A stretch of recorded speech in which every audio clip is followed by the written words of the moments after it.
Da bo Maša imela trisomijo 18, sta Ivan in Miha izvedela še preden se je rodila. Na začetku je bilo težko, a so se kot družina veliko pogovarjali in si med seboj pomagali. Moja sestrica Maša je zelo vesela, pa rada nam spusti kakšno bombo, pa profesionalno spušča sljune. Nažalost še ne zna hoditi zaradi te bolezni, pa ne zna ne plazati se, ne govoriti. Pa nisem mogel najprej tega sprejeti. Prej smo živeli drugje, pa smo imeli še trampolin, pa sem si predstavljal, kako bo majhna hodila za nami, pa skakala z nami na trampolin. Prijatelji, ne da so me spraševali, tudi to lažali so me, da škoda, da ima tako bolezen. Maša zaradi svojih posebnosti potrebuje več pozornosti staršev. Včasih sem bil malo žalosten, ker sem mislil, da jo imajo bolj radi od mene in da jo nikoli ne kregajo, ne.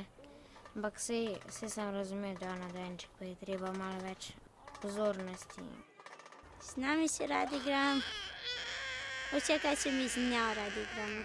Da ji beremo knjigice, pa da jo v naročju malo tako tresemo. Pa včasih tudi tekmujemo, kdo bo prvi pri Maši. Pa igramo se tudi igre, ne, kdo bo po ljubčku Maša. Trisomija 18 ni stanje, ki bi ga bilo mogoče popraviti. Maša bo zato vse življenje potrebovala pomoč in pozornost bližnjih. Zanjo pa si želijo, Upam, da bom lahko imela najlepše življenje, kar lahko.